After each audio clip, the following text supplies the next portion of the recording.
మరి దయచేసి ఆమె స్టేజ్ మీదకి రావాలి. పిల్లగాని తల్లి రావాలి. అదేవిధంగా పిల్లగాని వాళ్ళ అన్న కూడా రాలేదు. మోషే ఎక్కడున్నా త్వరగా స్టేజ్ మీదకి రావాలి. ఇంకొక 2 కుర్చీలు ఇక్కడ వేయండి. మరి అవకాశం ఇచ్చిన దైవజనులకు, మరి ఈ కార్యక్రమం అంతా నడిపిస్తున్న దైవజనులకు, అదేవిధంగా వివాహమును జరిపించడానికి గవర్నమెంట్ అతనికి ఇచ్చిన మరి ఏమంటారు ఆ పట్ట అరిస్టరు ఉన్న దైవజనులు యాకుబయ్య గారికి మా హృదయపూర్వకమైన వందనాలు. అమ్మాయి బంధువర్గానికి, అబ్బాయి బంధువర్గానికి, వాళ్ళ సంఘాలకు, వీరి సంఘాలకు అందరికీ కూడా నా హృదయపూర్వకమైన వందనాలు తెలియపరుస్తున్నాను. హల్లెలూయా. జరా అనుండ్రుల్లా హల్లెలూయా. మీరు హల్లెలూయా అని మీరు సహకరిస్తే అర్ధగంటల పెళ్ళి అవుతుంది. మీరు సహకరించకపోతే గంటల పెళ్ళి అవుతుంది. ఇంకా సహకరించకపోతే 2 గంటలలో పెళ్ళి అవుతుంది. జల్దీ కావాలనుకుంటే ఏం చేయాలంటే మీరు నేను అన్నప్పుడు అలాగా మాట అన్నాడు, జల్దీ పెళ్ళి అవుతుంది. చెప్పండి ఇప్పుడు గట్టిగా హల్లెలూయా. దేవుడు మిమ్మల్ని దీవించి ఆశీర్వదించును గాక. ఆమేన్. సరే, ఇప్పటిదాకా చదువుకున్న వాక్య భాగంలోనికి వెళ్ళే ముందు ఇక్కడ నూతనంగా జతపరచబడబోతున్న నూతన దంపతులు ఇక్కడ ఉన్నారు. కూర్చున్న వాళ్ళు అనుకుంటున్నారు, అయ్యా 1 గంట అయింది, ఇంకెప్పుడు పెళ్లి చేస్తారు, ఇక జరైతే ఆకలి అవుతుంది అనేటేమో కూర్చున్న వాళ్ళకు ఉన్నారు. ఈడ కూర్చున్న ఈ నూతన దంపతులు కూడా ఉండొచ్చు, అయ్యా ఇంకెంత చెప్పి చేస్తావు, ఎదురు చూడంగా గీయాలైంది, ఇంకెప్పుడు చేస్తారయ్యా మా పెళ్ళి అని వీళ్ళకు కూడా ఉండవచ్చు. అయితే పెళ్లి చేయడానికే ఇక్కడికి వచ్చి ఉన్నాం. అతి త్వరలో పెళ్ళి అవుతుంది. జర దయచేసి వచ్చిన వాళ్ళు అందరూ కూర్చోండి. ఆదికాండము 2వ అధ్యాయము 18వ వచనం ఒకసారి మళ్ళా చదువుకుందాం. స్తోత్రం. పరిశుద్ధాత్మ దేవుడు మనకు సహాయం చేయును గాక. మరియు దేవుడైన యెహోవా నరుడు ఒంటరిగా ఉండుట మంచిది కాదు, వానికి సాటి అయిన సహాయమును వాని కొరకు చేయుదుననుకొనెను. హల్లెలూయా. హల్లెలూయా. రాండమ్మా రాండి, మీ గురించే చూస్తున్నాం, త్వరగా రండి.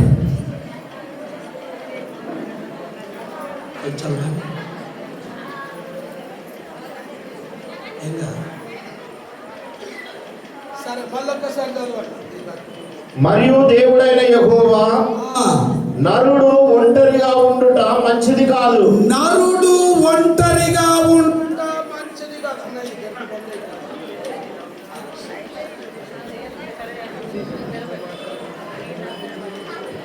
Praise the lord. హల్లెలూయా. నరుడు ఒంటరిగా ఉండుట మంచిది కాదని వానికి సాటి అయిన సహాయమును, వానికి సాటి అయిన సహాయకురాలను నేను చేస్తా అనుకొని దేవుడు అన్నాడు. ఇప్పుడు నేను ముఖ్యంగా ఒక మాట చెప్పాలనుకుంటున్నా. ఏ విషయం అయ్యా అంటే పెళ్లి. కూడి వచ్చిన వాళ్ళందరూ ఏమనుకుంటున్నారు, ఇక్కడ ఒక పెళ్లి జరుగుతున్నది. ఈ పెళ్లికి భూమిని, ఆకాశమును, అగ్ని, ఆయువు, సూర్య, చంద్ర, నక్షత్రాలను కలగజేసిన దేవుడు ఈ పెళ్లి అన్నది ఈ సృష్టికి యావత్తు మొదటిగా పెళ్లితోటే ప్రారంభమైంది.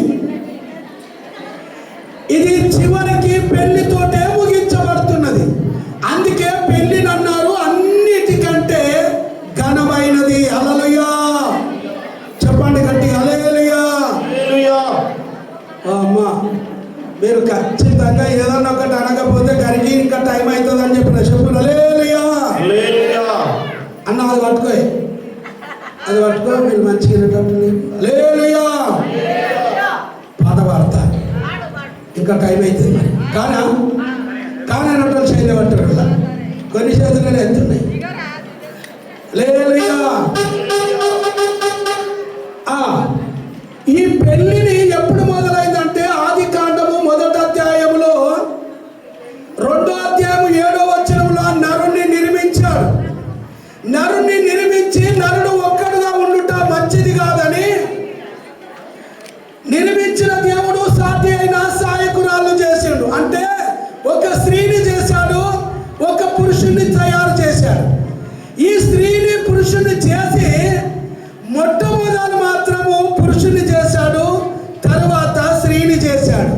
చేసిన దేవుడు ఒక మాట అన్నాడు. ఈ స్త్రీని ఎందుకు చేశాడయ్యా అంటే పురుషునికి సాటి అయిన సహాయకురాలుగా చేశాడు. ఇప్పుడు స్త్రీకి ఉండవలసిన గుణలక్షణాలు, పురుషుడు సహాయం చేయడానికి వచ్చిన స్త్రీని చూసుకోవాల్సిన గుణలక్షణాలను మనం చూసుకోవాలి. ఎట్లయితే ఈ కుటుంబము, ఈ పెళ్లి, ఈ భార్య భర్తల వ్యవస్థ ముందుకు ఎట్లెళ్తుందో తెలుసా?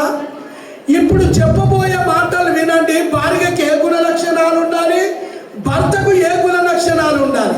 ఈ భార్య భర్తలకు ఏ గుణ లక్షణాలు ఉంటే ఆ కుటుంబం అనే వ్యవస్థ ముందుకు పోతుందో మనము చూసుకుందాం. రాండి దేవుని బిడ్డలారా, పరిశుద్ధ గ్రంథంలో ఒక మాట రాయబడి ఉంటుంది, చదువుకుందాం.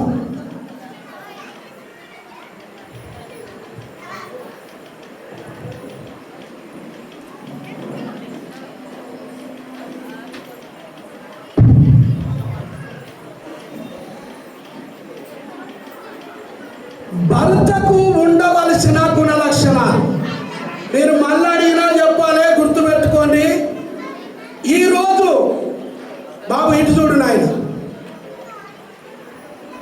భర్తకు ఉండవలసిన గుణ లక్షణాలు పెళ్లి అయినోళ్ళది, పెళ్లి కావాల్సిన వాళ్ళది, ఇప్పుడు పెళ్లి అవుతున్నోళ్ళది. ఏ భర్తనైనా సరే పురుషుడికి ఏ గుణం ఉండాలి అంటే పరిశుద్ధ గ్రంథం ఏం చెప్తుందో చూసుకుందాం.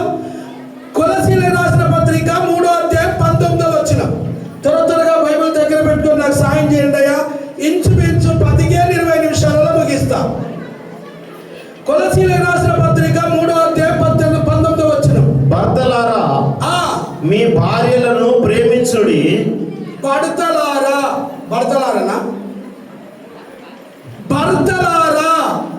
ఎవరు? భర్తలారా. ఒక స్త్రీకి భర్త అయినా ఏ పురుషుడైనా సరే ఆ భర్తకు ఉండే గుణ లక్షణం ఇట్లుండాలి. ఇప్పుడు చదవయ్యా. భర్తలారా మీ భార్యలను ప్రేమించుడి. హల్లెలూయా. చెప్పాలి. మీద కూర్చున్న కూర్చుని పెట్టాం, నిమ్మలంగా కూర్చున్నారు. హల్లెలూయా చెప్పండి ఒకసారి గట్టిగా. హల్లెలూయా. అమ్మకు వచ్చిన వాళ్ళు కూడా చెప్పుకుంటాం. హల్లెలూయా. రెండు చేతులు ఎత్తి చెప్పండి. హల్లెలూయా. ఇప్పుడు కొన్ని చేతులు ఎత్తున్నాయి, ఇప్పటిదాకా లేవలే. Okay, right. భర్తలారా నీ భార్యలను ప్రేమించుడి.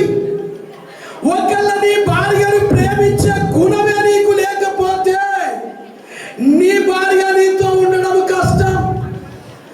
భర్త అయినా ఎవరైనా సరే తన భార్యను ప్రేమించాలి. ఎలా ప్రేమించాలి చదవండి. వారిని నిష్ఠూర పెట్టకుడి. కొందరు ఏం చెప్తారంటే, అమ్మ వింటున్నారా, భర్తలు మస్తు తయారవుతారు, భార్యలు ఎట్లున్నా చూసుకోరు.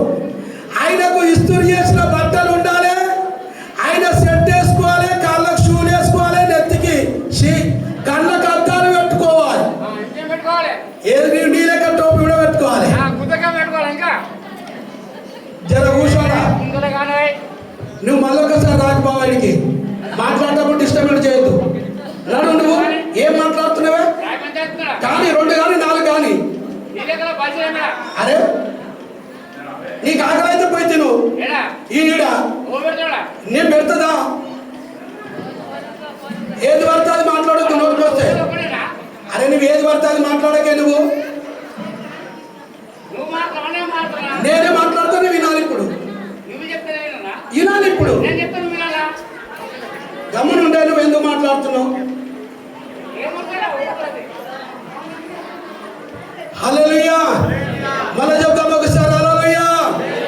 పురుషులారా మీ భార్యలను ప్రేమించాలి. ఒకళ్ళను ప్రేమించకుండా నిష్ఠూరం పెట్టకూడదు. అది కాదు.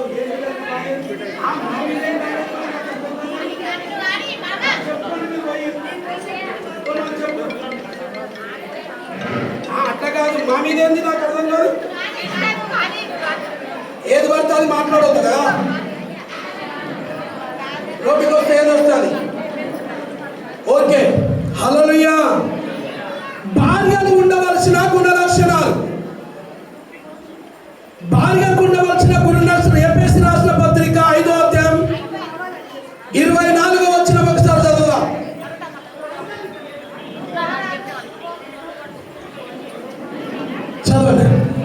స్త్రీలారా ప్రభునకు వలె మీ సొంత పురుషులకు లోబడి ఉండండి. మీ సొంత పురుషులకు లోబడి ఉండండి. అమ్మ, నీ కట్టుకున్న భర్తకు, ఏ స్త్రీలైనా సరే నేను కట్టుకున్న భర్తకు నువ్వు తప్పకుండా లోబడాలి. ఒకవేళ నువ్వు లోబడకపోతే ఆ కుటుంబంలో సరిగ్గా సాగదు. ఈ కుటుంబం అనే వ్యవస్థ ముందుకు చక్కగా వెళ్ళిపోదు. భర్తలు ఏం చేయాలంటే భార్యను ప్రేమించాలి. భార్యలు ఏం చేయాలంటే భర్త చెప్పిన మాటకు లోబడాలి. ఒకవేళ లోబడకపోతే ఆ కుటుంబం అనే వ్యవస్థ ముందుకు జరగదు. అయితే ఎప్పుడు ఆ కుటుంబంలో ఒడిదొడుగులు జరుగుతాయో తెలుసా? భర్త అనే టైన భార్యను ప్రేమించకపోతే ఒడిదొడుగులు జరుగుతాయి. భార్య భర్తకు లోబడకపోతే ఒడిదొడుగులు జరుగుతాయి. నీవెవరైనా సరే నీ భార్యకు నువ్వు లోబడాలి. నీ భర్తకు లోబడాలి. నువ్వేం చేయాలి? నీ భర్తకు ఎప్పుడైతే నువ్వు లోబడతావో ఆ కుటుంబం ఆశీర్వాదకరంగా ఉంటున్నది. హల్లెలూయా. చాలా మంది లోబడరు. భర్తలను అసలు లోబడరు, ప్రేమించని వాళ్ళ ఇంట్లో ఎప్పటికైనా ఒడిదొడుగులే ఉంటాయి. ఓ మాట చదువుకుందాము రాండి. మత్తయి సువార్త 19వ అధ్యాయము 5వ వచనం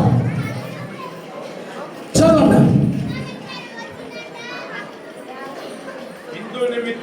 ఇందు నిమిత్తము తల్లిదండ్రులను విడిచి తన భార్యను హత్తుకొనును. మళ్ళొకసారి.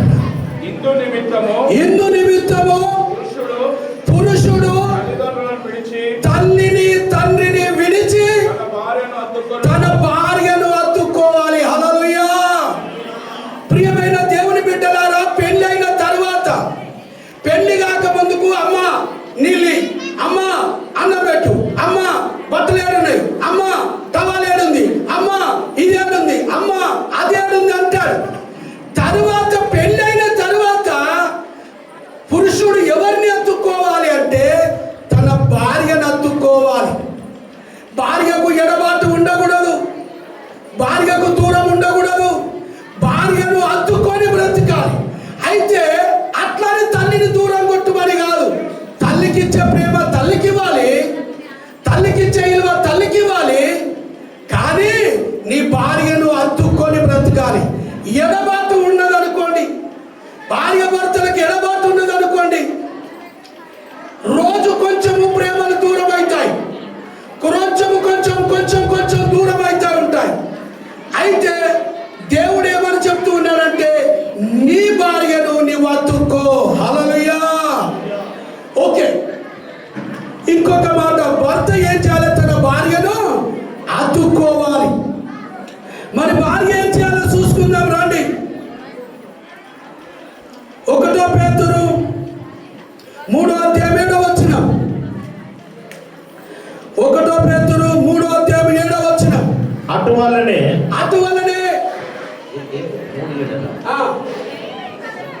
5 నుంచి అటువలనే పూర్వము దేవుణ్ణి ఆశ్రయించిన పరిశుద్ధ స్త్రీలు తమ పురుషులకు లోబడుట చేత. పూర్వకాలంలో కూడా మన తాతలు, అమ్మలు, అయ్యలు, ముత్తాతల కాడికెళ్ళి కూడా భార్యలు భర్తలను ప్రేమించిండ్రు.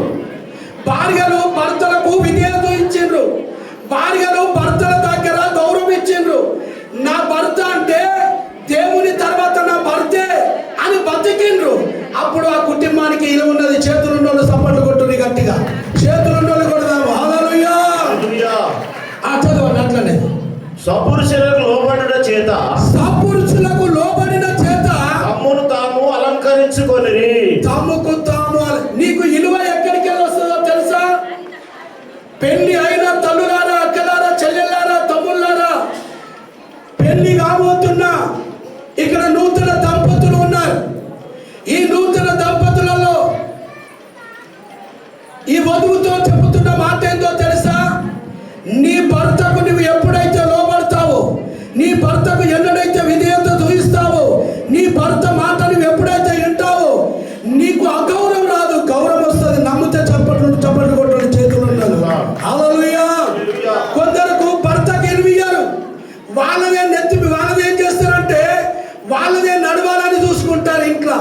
కానీ ఆ కుటుంబంలో ఆశీర్వాదం ఉండదు. ఎప్పుడైతే భార్య ఏం చేయాలంటే తన కట్టుకున్న భర్తకు లోబడాలి. హల్లెలూయా, హల్లెలూయా, హల్లెలూయా. హల్లెలూయా. ఆ ప్రకారము శారా అబ్రహామును యజమానుడని పిలిచింది. హల్లెలూయా. హల్లెలూయా. నీ భర్త నీకు ఏమై ఉన్నాడంటే యజమానుడు. నీకు యజమానుడై ఉన్నాడు. నీ భర్త నీకు ఏమైతాడో తెలుసా? ఆయన శిరస్సు అయి ఉంటాడు. నీ భర్త నీకు ఏమైతాడో తెలుసా? యజమానుడై ఉంటాడు. కాబట్టి నువ్వు ఎవరైనా సరే నీ భర్త నీకు యజమానుని లెక్క నువ్వు చూసుకోవాలి. అలా చూసుకున్నట్లయితే ఆ కుటుంబం దీవించబడతారు. రండి, నేను ఇంకొక 2 మాటలు చెప్పి ముగిస్తాను. 1 కొరింథీ 7:39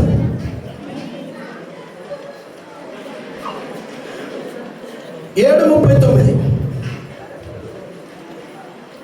1 కొరింథీ.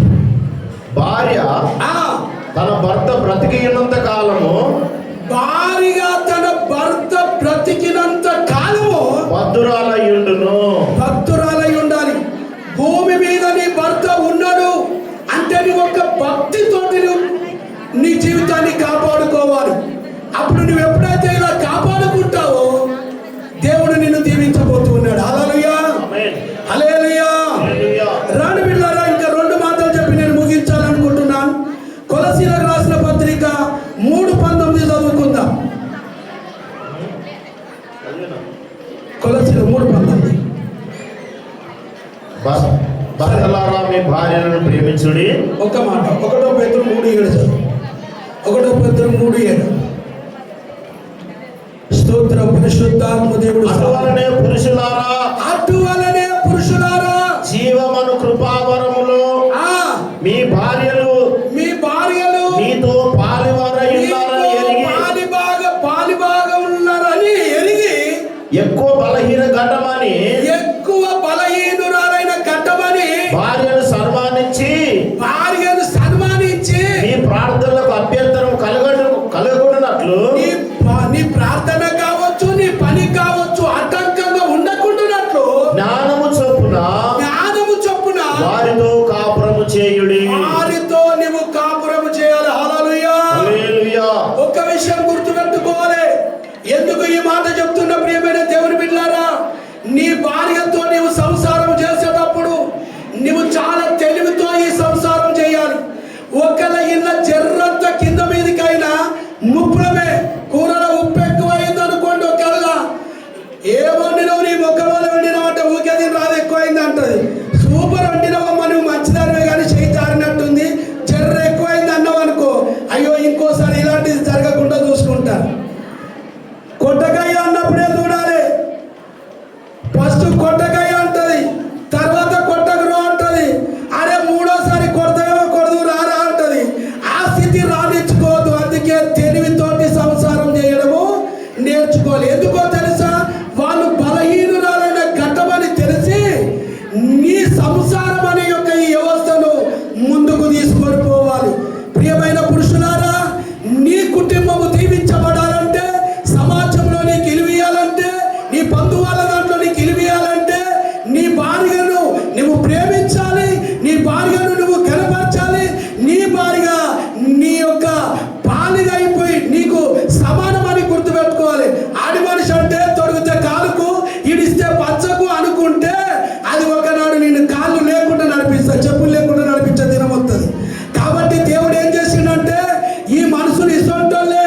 నువ్వు ఒకవేళ కాళ్ళకెళ్ళి మనిషిని తీద్దామనుకో, నువ్వు నా కాళ్ళకెళ్ళి నిన్నవే అంటాడో ఏమో పురుషుడు అని, మళ్ళీ నెత్తిలకెళ్ళి వెళ్తే స్త్రీ తక్కువనా, నీ నెత్తిలకెళ్ళి వెళ్ళిన అంటదో ఏమో అనుకొని పక్క టెముకలకెళ్ళి తీసిండు. అందుకే సాటి అయిన సహాయకురాలు స్త్రీ.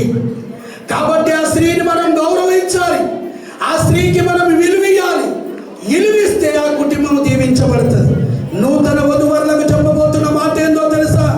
ప్రియమైన నూతన వధువరులారా, రేపటి దినాన ఇదిగో పెళ్లి అయిపోయిన తరువాత భార్య భర్తలని మీరు కొనసాగుతూ ఉన్నప్పుడు పవన్కి చెప్తున్నా, నీ భర్తను ఎప్పుడు కూడా నువ్వు కనపరుస్తూ ఉండాలి. నా భర్త మంచోడు, నా భర్త నా యజమానుడు, నా భర్త చెప్పిందే వేదం అని అనుకోవాలి. నేను తలగా ఉంటాను ఎన్నడూ కూడా అనుకోవద్దు. పెళ్లి చేసుకోబోతున్న శ్రీకాంత్కు చెప్తున్న మాట ఏందో తెలుసా? ఎప్పుడు కూడా నీ భార్యను కించపరచకూడదు. నీ భార్య నీకు సాటి అయిన సహాయకురాలు. ఆమె నీ సొంతం శరీరము. నీ శరీరమును నువ్వు ఎట్లా ప్రేమిస్తావో అదే విధంగా నీ భార్యను కూడా నీవు అట్లనే ప్రేమించాలి. అట్లా కనుక నువ్వు ప్రేమించకపోతే ఒడిదొడుగులు జరుగుతాయి. భర్త ఎట్టయినా భార్యను ప్రేమించాలి, భార్య భర్తను ఘనపరచాలి. అప్పుడే ఆ పెళ్లి వ్యవస్థ పిల్ల పాపలతో వరదిల్లుతారు. హల్లెలూయా, హల్లెలూయా. ఏ కుటుంబంలోనైనా సరే పెళ్లి జరగబోతున్న వాడు కావచ్చు, పెళ్లి అయిన వాడు కావచ్చు, పెళ్లి ఇంకా చేపించుకోవచ్చు, భర్త అన్నట్టయినా భార్యను ప్రేమించాలా, భార్య భర్తను ఘనపరచాలి. ఘనపరిస్తేనే ఆ కుటుంబానికి విలువ, ఆ కుటుంబానికి ముందు సాగుతుంది. ఇలా ఏది ఒడిదొడుగులైనా ఈ వ్యవస్థకు దెబ్బని. ప్రియమైన దేవుని బిడ్డలారా, కొద్ది నిమిషాలలో జతపరచబడబోతున్న